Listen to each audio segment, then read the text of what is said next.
Shankheshwar Jain દેરાસરમાં police દ્વારા સુરક્ષાને લઈને ચેકિંગ હાથ ધરાયું। દિલ્હી કારમાં વિસ્ફોટ બાદ દરેક રાજ્યમાં એલર્ટ જાહેર કરવામાં આવ્યું છે। એરિયામાં આવેલા વિસ્તારમાં તે મેટ્રો સ્ટેશન હોય કે જૈન દેરાસર તેમજ આસપાસના વિસ્તારોમાં તેની અસર જોવા મળી હતી।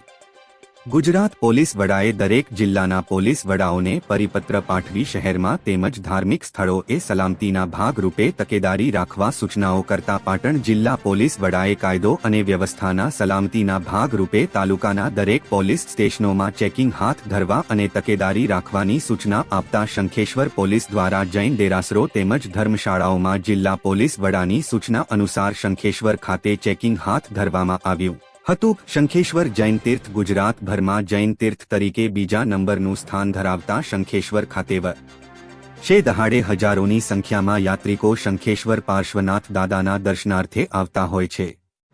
તેમાં શિયાળાની શરૂઆત થતાં હરિપાલિત સંઘોની પણ શરૂઆત થતી હોય છે।